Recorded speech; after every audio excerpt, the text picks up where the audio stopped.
Yan, so hello po. So welcome back ulit dito sa channel ko. Bago tayo magsimula, please don't forget to subscribe and follow para at least ma-notify kayo pag may mga bago tayong items. So ngayon, ulit natin yung specs and reviews natin sa Super Uno and Super Uno Lite. Bale, meron tayong 7 colors Super Uno. Ayan, na-assemble na lahat. And 5 colors sa Super Uno Lite. Kung makapansin nyo, puro Super Uno yung na-upload ko ngayon kasi nga yung Super Uno Lite medyo nag-stop muna yung release natin gawa nung charger. Yan, kailangan natin antayin bago dumating. Pero Super Uno available yan sa mga partners natin. And Super Uno Lite meron tayo sa Pampanga. Yun lang is they need din nila wait yung charger po. Pero available naman yan siguro by next week or this week po. Yan siya. And so hello muna kay Mingming. So eto, 'di ba? Meron akong dalawang alaga dito.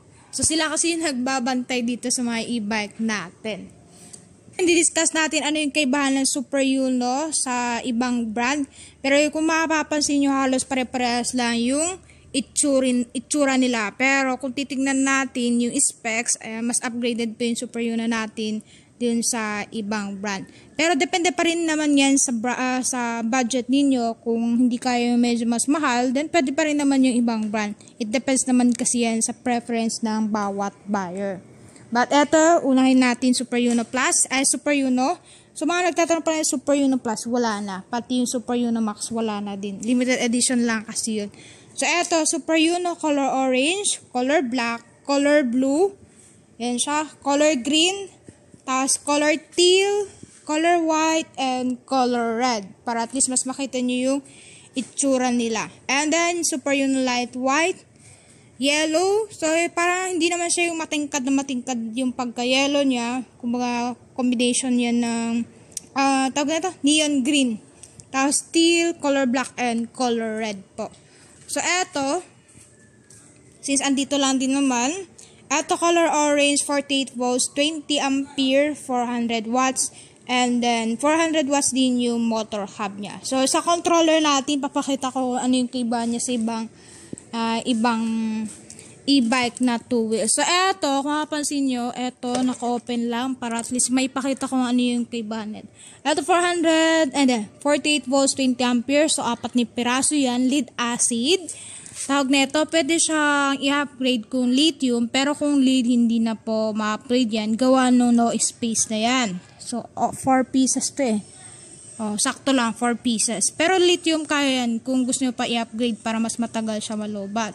And kagandahan niya, ayan, meron siyang fuse para at least kapag may nag-short circuit na dyan sa e-bike mo, hindi agad-agad madadama yung battery. So, yan yung kapag nasunog, di ba may mga na-encounter kayo na nasusunog na e-bike, wala yung mga fuse. So, eto, ayan yung kagandahan niya para safe po yung e-bike ninyo. So, syempre, hindi naman yan lahat meron. Kumbaga, depende na lang yan sa supplier kung maglalagay sila ng fuse. Ayan, fuse. So, eto, kapag nasunog dyan, pwede nyo palitan. Magkano lang naman yung ganito. So, it's for safety para iwas sunog po. So, hindi rin, para maiwasan din yung overcharging. So, yan yung gamit niya. So, ayan po. Sarado lang natin. Pero hindi ko na nilalak yan. Tapos, eto, kagandahan din, meron siyang compartment para pwedeng ilagay yung mga gamit niya dyan. Tapos, diba dati meron siyang app? Yun nga lang kasi problema nung app is hindi lahat nakapag-download nun. Gawa nung walang NFC feature yung phone nila. So, gumawa tayo ng way para mas madali ninyo na ma-open yung e-bike ninyo gamit yung phone. So, eto, ayan yung pinaka top of the line natin. Yung 3 ways how to open your e-bike gamit yung phone. Kung makakalimutan ka na lagi mo na iwan yung susi, yan, pwede mo gamitin yung cellphone. Siguro naman cellphone, di mo yan lagi may iwan, di ba? Tapos yan. Itong color black na lang papakita ko. Kasi nga, dito ako nakakonect eh. So, eto siya, naka-close yan. Di ba? Tapos, kagandahan din yan, pwede kang mag-play ng music gamit yung cellphone mo. Tapos, ayan, isa pa, pwede ka rin mag-charge dyan ng cellphone kahit na lobat na yung cellphone mo kasi diba, hindi naman tayo laging nagdadala ng power bank. So, kung meron ka e-bike, dala ka lang nung wire na para dun sa cellphone mo, then pwede ka nang mag-charge. Ayan, meron siyang socket, port. Tapos, pwede mo ilagay din yung cellphone. Kasi nung unang labas natin, wala to. Ayan, binalik lang natin. Kung makikita ninyo, kapag nakakaganito siya, ibig sabihin na connect ako sa Bluetooth. Kaya pwede ko siyang i-open gamit yung cellphone ko. Diba? Kahit tanggalin mo yung susi. So, bale, 3 ways how to open. Ito yung manual. Ayan siya. Tapos, pangalawa, yung remote keyless. Ito yung remote keyless natin.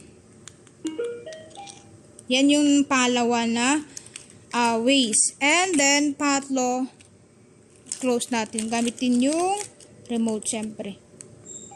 Tapos, ito yung sa alarm, yung patlo dyan. Nasa gitna. Ito yung patlo. Diba? Play tayo ng music. Music, gamit yung YouTube ko. Gawa nung baka makopyright tayo. So, YouTube ko na lang yung papakita ko. So, wait lang. Medyo mahina yung data natin. Lang. Do not celebrate too early like this against Efren Reyes. So, ayan. Lagi akong pinapanood ko si Efren Reyes. Kaya yan yung unang lumabas. So, eto, yan siya. Eto yung sa odometer and then speedometer. So, kaka-assemble lang to. So, wala pang nalabas sa odometer. Tapos, dito naman, yan yung sa battery. So, kung may makikita ka dyan, 5 bars. So, 20, 40, 60, 80, 100. Ito yung pinaka full charge, ito naman yung sa lobat. So kapag nagbawas yan, nagbe-black or nagge-gray, so ito yung bawas. Tapos ito, pwede ka rin mag-play ng music kaya lumabas yung parang telephone. Tapos ito number 1, 1 kasi nga napindot natin yung number 1 dito sa speed mode. 'Di ba? And then ito, wala, hindi ko alam kung ano to pero wala naman nalabas. Tapos kapag pinihit mo yung eto, gumagalaw din siya. Ayun. So makikita mo, ang top speed na ito, number 3 is 37. 37. Yan, top speed. Dati diba 47? So depende naman kasi yan sa code kung ano yung ilalagay mo. Pero parehas lang sila ng bilis and mas mabilis yung bago natin. So it depends po, hindi yan pare-parehas. Kung ano yung gusto mo ilagay na top speed, yan yung magpapakita. Pero eto, yung top speed natin is 37. Pero kasing bilis din ng number 47 sa una nilabas na Super Uno. And eto naman, yan yung status ng battery. So nasa 49. Kapag pinipihit mo to, nagko 49 volts, diba? So syempre, gumagamit tayo ng energy dun sa battery kaya siya nagbabawas. So kapag may sakay pa, magbabawas din yan. Pero nasa full charge pa rin yan. Kasi nga 49, 50, 51, ibig sabihin na sa around 80 to 100 pa yung status ng battery mo. Pag lobat na yan, siguro mga 46, 47, 48 yung lalabas naman dito. So hindi po yan naka-steady na 50 or 51. Habang ginagamit mo, nagbabago din po. And then habang tumatagal yung battery mo, nag-iiba din yung volts na lumalabas din. Karang katulad lang din sa bata, tsaka sa matanda, yan, nagbabago-bago yan. Hindi yan naka-steady na 50 lang. So tapos na tayo dyan. And then yan, dalawang pares ng susi, dalawang pares ng remote keyless. Sa Uno Lite, isa lang. Ito yung dalawa. And then yung cellphone. So yan, may 0.1 na.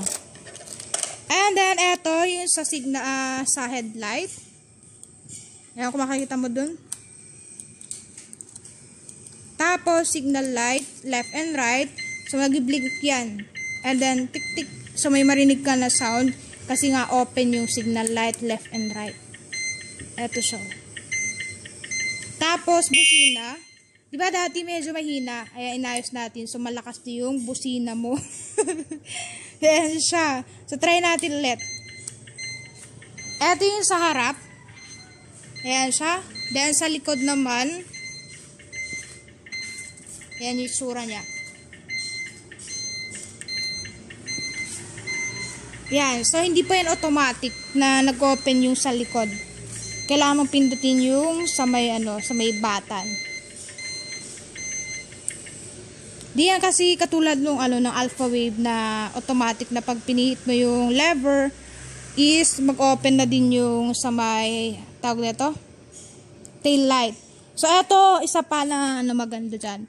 Meron kang blinker. So, kapag mag-isa ka magbibiyahe pag gabi, pag medyo boring ka na, pwede kang mag-play ng music. Tapos, yan, automatic naman nag-open yung blinker natin. So, pwede kang kumanta para kang nasa disco, di ba? Hindi ka maboboring dyan.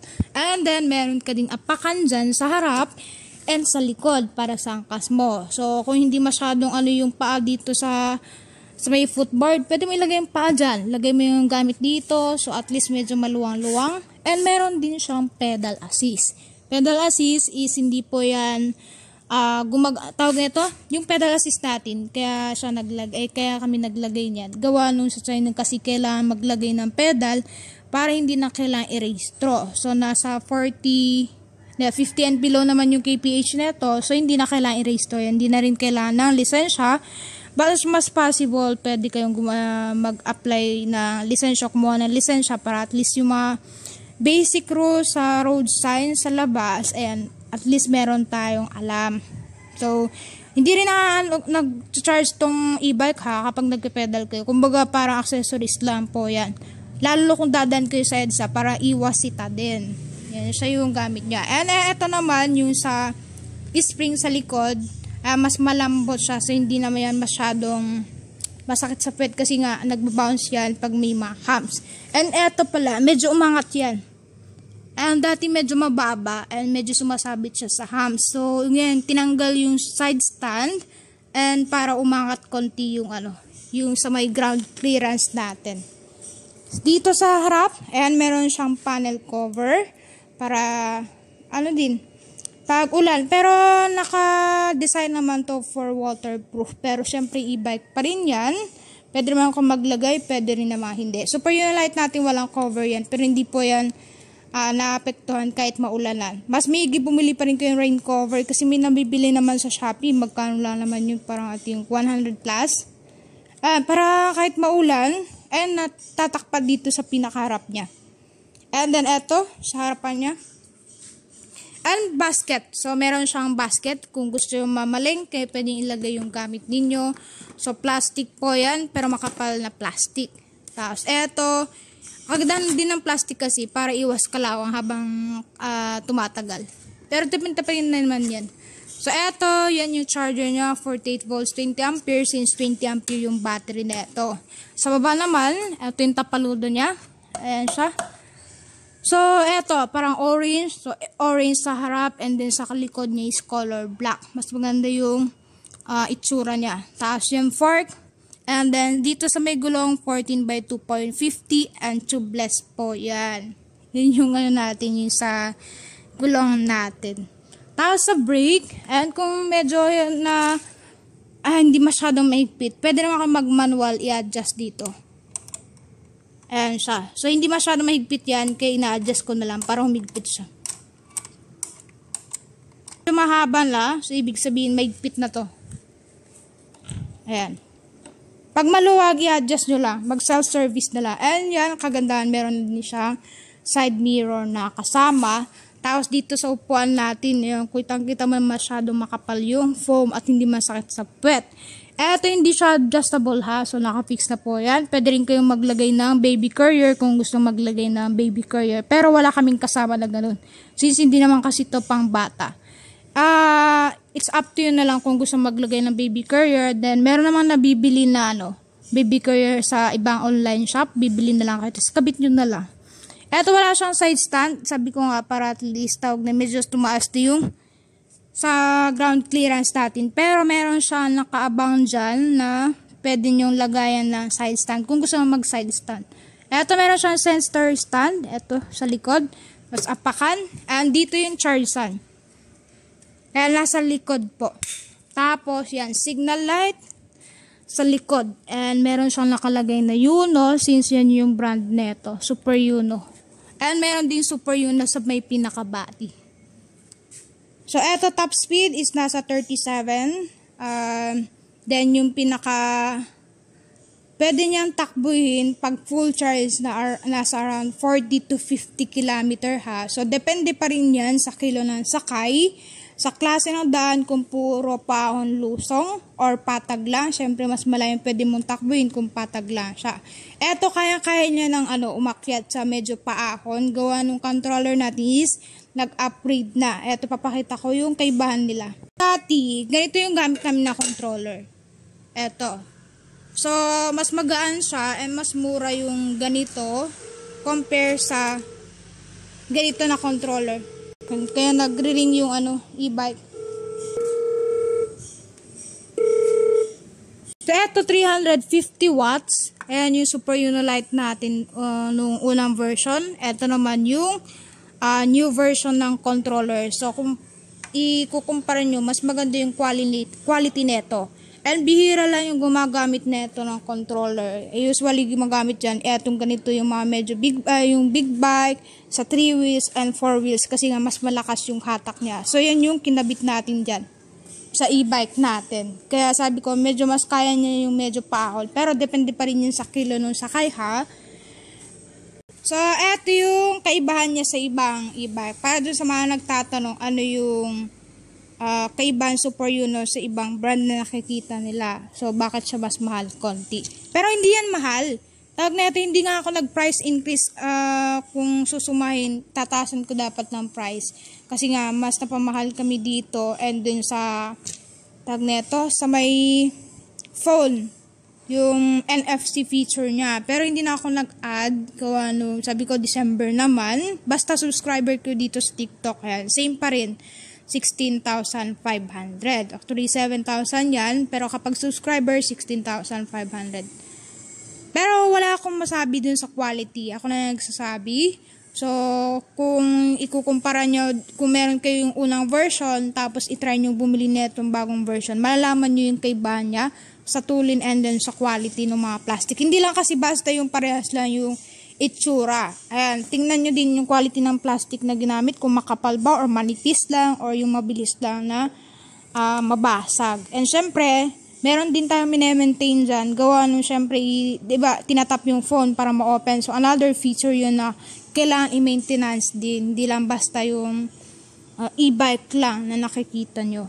So, sa price pala, kung makikita kayo ng ibang seller din na medyo mas mataas, pero Super Uno, and pwede pa rin kayong bumili. Gawa, syempre, yung price is depende yan sa location ni seller. Yung iba gumagastos din yan ng shipping fee. Kaya kung mas mataas, kung malapit naman sa inyo, why not, diba? Mas makakamura ka pa rin nun. Kasi hindi mo na kailangan gumastos pa ng shipping fee. Kasi sila mismo gumagastos din sila ng shipping fee niyan.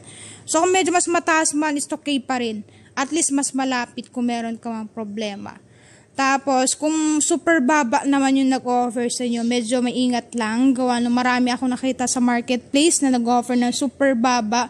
Pero ang ino-offers ibang brand. Kaya ingat-ingat palagi and gumagamit sila ng picture ng Super Uno and then ibang brand yung binibigay. So, mag-ingat palagi. Basta COD and then pick up. Tapos kung hindi naman ng COD, pwede rin mag-down. Basta meron siyang app. Page yung seller.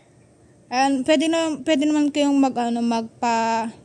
magpa-check sa mga ibang buyer po. But usually we do COD din within Metro Manila and nearby province. Kapag medyo malayo, meron naman tayong mga partner na pwede kong i-recommend na pwede nyong bilhan. Yung iba kasi wala pa. Kasi konti lang yung stock sa Super Uno. And Super Uno Light by next week pa i-re-release yan. Kaya wala pa masyadong nagbebenta na Super Uno Light. And so, recap, color orange, color black, color blue, green, teal, white, and red, 48 volts, 20 ampere, 400 watts. Price niya is 16,500. Charging time natin is 6 to 8 hours. So, tips ko dyan para mas humaba yung battery ninyo. And kapag mag-charge kayo, lalo kung kakatapos nyo gamitin yung e-bike ninyo, pahinga muna at least 30 to 1 hour bago nyo i-charge. Tapos, after nyo i-charge din, kung hindi naman kayo nagmamadali, pahinga nyo muna din na at least 30 to 1 hour bago nyo gamitin. Para at least ma-maintain yung ng battery nyo, hindi yung agad-agad masisira. Though, syempre, lead to, siguro abutin niya ng mga 1 year, 2 years. So, depende pa rin yan sa gamit. And, wag nyo i-car wash. Punas-punas lang, okay na yan. Hindi na kailangan na syempre, may mga wire pa rin yung e-bike po. I hope na explain ko ano yung kaibahan ni Super Yuno sa ibang brand, but it's still depende yan sa budget ninyo and kung ano yung gusto ninyo na brand. Always depend on your buyer since yan po yung pera ninyo. But in-explain ko lang yung kagandahan ni Super Yuno na wala pa po sa iba. And hopefully makakapag-upgrade din tayo ng 500 to 600 watts para din sa mga gusto na mas matulin na iba. Ayun, kung naalala yung Super Yuno Max, yung tulin doon halos same lang na neto ng Super Yuno. Kung ikukumpara natin, kasi yung Super Yuno Max na 12 pieces lang dumating, naubos na kasi yun. So marami naghahanap. So eto halos same na sila ng tulin. Pero syempre iba pa rin kasi yung quality ni Super Yuno Max kasi malaki yun. And pang China kasi yung setup doon, hindi siya katulad neto.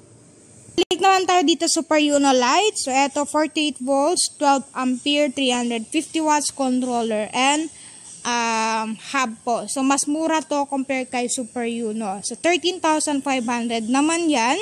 Kung dun sa unang mga nakabili ng Super Yuno Lite, ayan, try nyo yan, bili ulit na Super Yuno Lite version 2. Mas ma-appreciate nyo yung ganda niya. And kung maalala yung Super Yuno Plus, parang halos same lang yung sa harapan. Tapos dito kasi, di ba yung battery nun nandito sa may pinakagitna. Eto, nandito sa may footboard. Pero sa quality, mas maganda yung quality natin ngayon compare nung una. Hindi ko naman inanuhan yung una, pero sinasabi ko lang yung kinagandahan ng Super Yuno Lite sa unang brand, unang model natin. So, super sulit na yan. And then, sa mga plastic, mas ma-appreciate nyo kasi kung makikita nyo personal. Sa picture kasi parang kung titingnan parang parehas lang lagi. Ay, good. Pero kung sa personal na ite-test drive nyo, mas maganda po yan. Dito yung battery. Meron siyang compartment and meron siyang hook hanger. Si Super Yuno wala siyang hook hanger. Pero dalawa yung malawak yung compartment niya. Ito kasi isa. Tapos yan, pwedeng isara yung hook hanger kung ayaw niyong gamitin. And then eto, dalawang pares ng susi, tapos isang remote keyless. Tapos eto pa. Diba yung una wala siyang Bluetooth speaker? And I think meron yung iba kasi nga nagbibigay kami ng free noon. Kaso nga lang hindi lahat. Pero yun is nakalabas o nakahiwalay yung wire noon. So hindi siya yung naka-built-in. Eto naka-built-in na.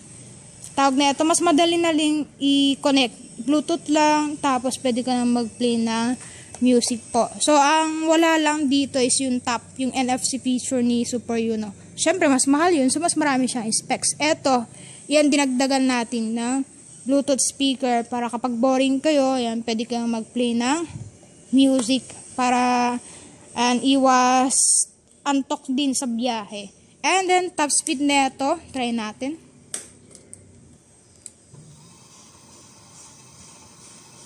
Nasa 30. Ay, hindi. Number 1 pala to. Sorry. Same sila. Top speed is 37. So, same lang Super Yuno 37. Ito lang is 350 watts. Yun naman is 450 watts.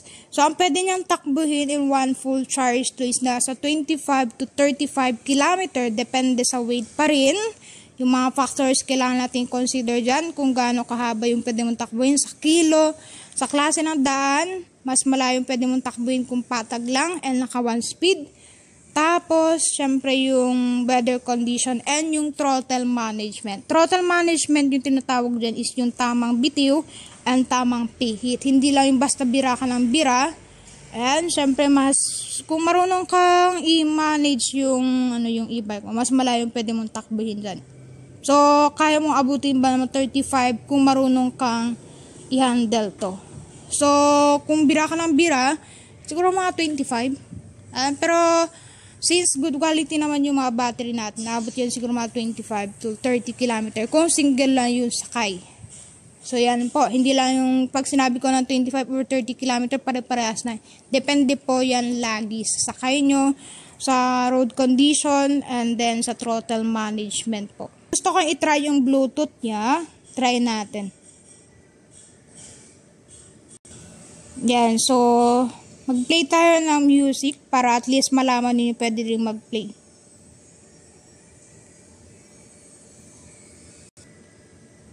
So, medyo mahina yung data natin pero yan tumunog na kanina. O, diba? Ayan. So, pwede mo rin i-adjust yung volume niyan. O, diba?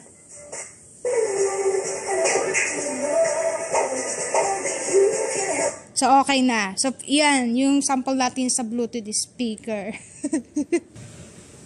Tapos, yan, meron na din siyang, yung footrest, harap and likod, pedal assist, and then dito yung charge stand, signal light. So, eto pala, yung signal light na ito, medyo mas, bilog.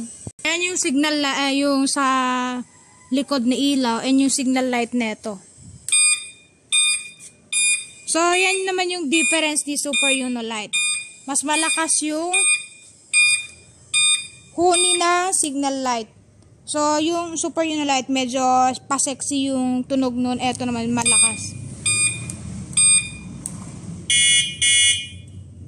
Yan siya. So, eto yung sa harapan niya. Yan.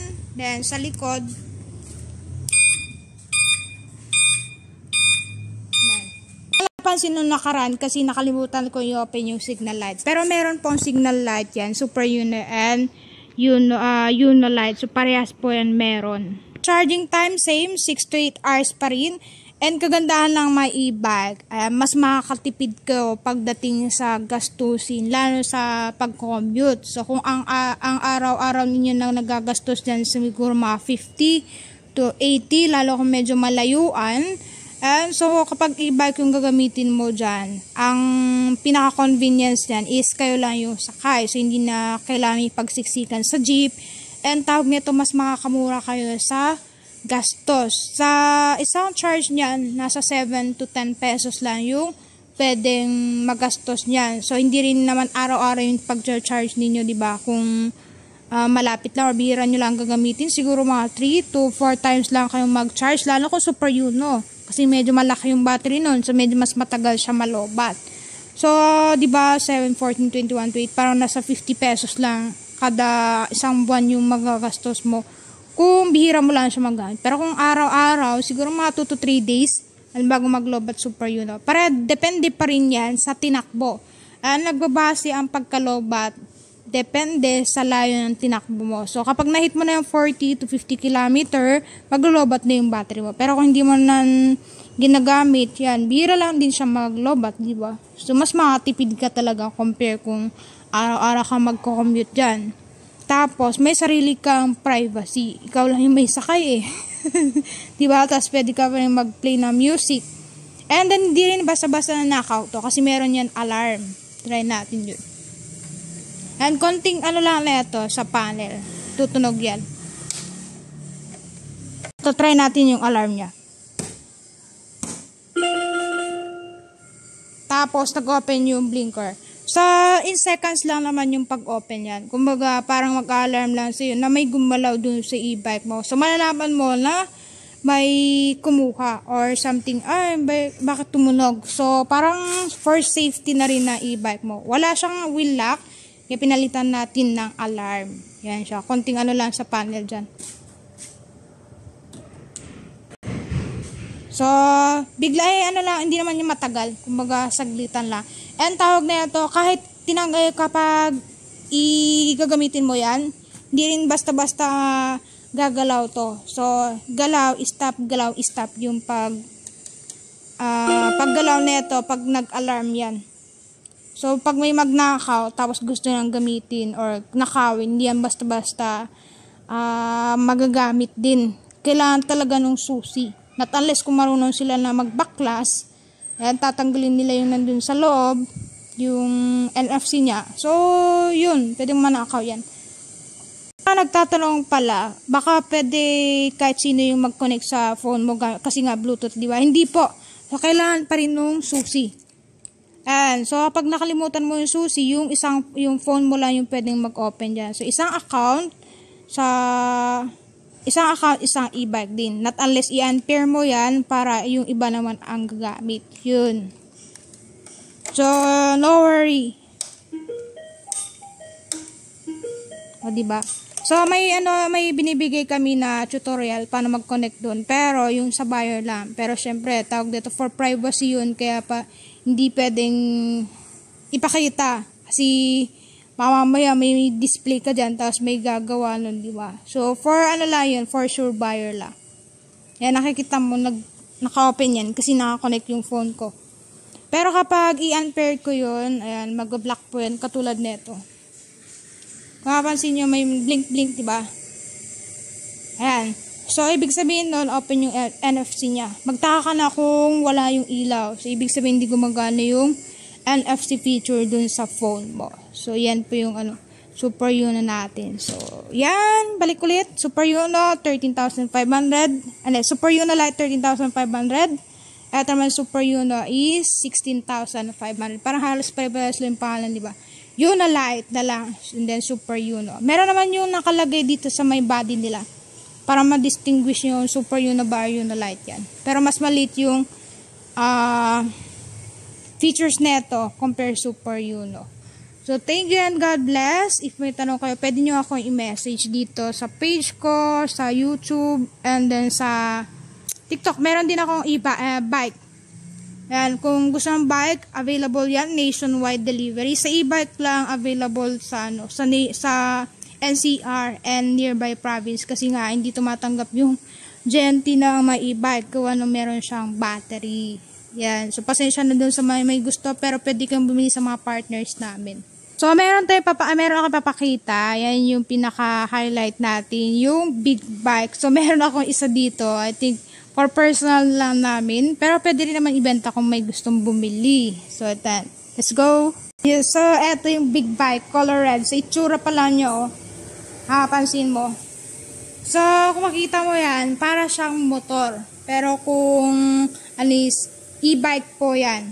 Hand big bike. So, 72 volts, 20 ampere yung nakalagay ngayon. Pero, bale dalawang set kasi yan. So, 72 volts, 40 ampere. Nasa 94,000 po yan.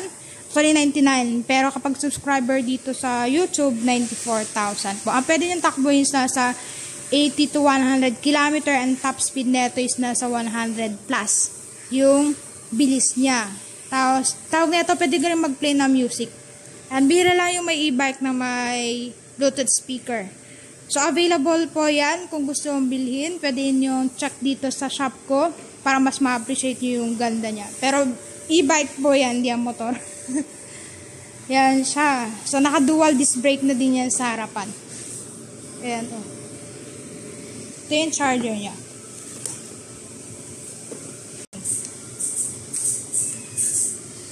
So, ayan siya o. So, ayokong galawin. Pero, yan yung neto. So, mas maganda yung itsura neto eh. Ang bet ko dyan yung pinaka-kulay niya. Diba yung mata niya parang nagagalit. Ano siya? Evil eye. Hindi naman evil eye. Pero angel eye. Pero pag parang pwede ko nga siyang gawa ng emoji eh. Kasi iba't iba yung itsura niya kapag nasa malayo. Yan. So, naka-dual disc brake sa harapan po. And then, yan yung mga bike natin. So, fixie. So, meron tayong mga fixie din dito. So, mga gusto ng fixie. Yung mga naghahanap ng fixie, meron tayong alay. Si J-Lab. And pwede mo bumili sa TikTok, Shopee, and Lazada. Available po. Yan, 7,200 plus. J-Lab plain, 3,699 naman itong mga fixie na steel. 5,200 plus yung mga Solana alloy. And next week, magkakaroon tayo ng may stocks. Yung J-Lab Supreme. Sa akin kasi inaantay natin yung bagong container. So, ito yung pinaka-bestseller natin, yung J-Lab Aero, yung color white black. So, wala yung white black kasi sold out na. Pero ito yung color pink black. Then, J-Lab Classic. Ayan, fixie din yan. Tapos, J-Lab Tri-Spoke. Kagandahan kasi na ito, is more on alloy na. Yung classic tsaka yung J-Lab Aero. 8,700 plus, may ganda yung specs na ito. So, murang halaga, diba? Tapos, road bike. And konti na lang stocks natin. Magre-review naman ulit tayo pag dumating na yung mga ibang bike. So, yan. Thank you and God bless. See you next time pag mag-vlog ulit tayo. Pero so far, and ride safe po palagi. Don't forget to like and subscribe. Bye-bye. Ride safe po.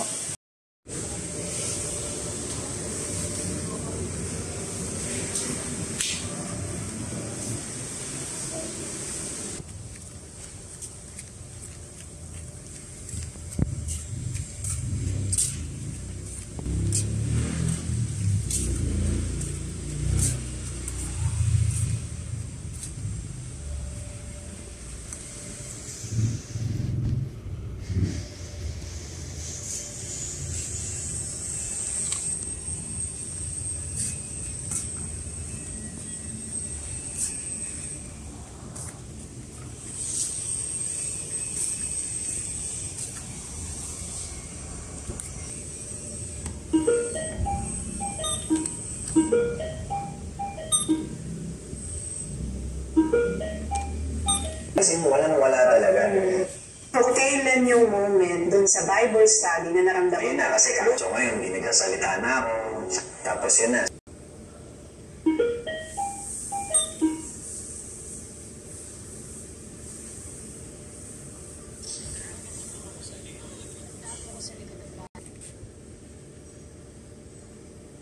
Yes.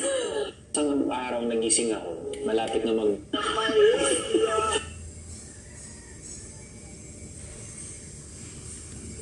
Kuya, ito po yung akin. Sino po sa inyo na magbabayad? Siya na lang muna. Bali 115 po lahat. Paano po kayo magbabayad? Cash. Subukan mo i-clickan sa baba ng video. Ay! Meron akong limit na 23,500. Ano? Gusto ko rin. Eh, di subukan mo rin i-clickan sa baba ng video. Wow! Totoo nga! May ganyan ang ako. Tama yun. Ang pinakamataas na limit sa mabilis cash ay 30,000. May remunerasyon ito mula sa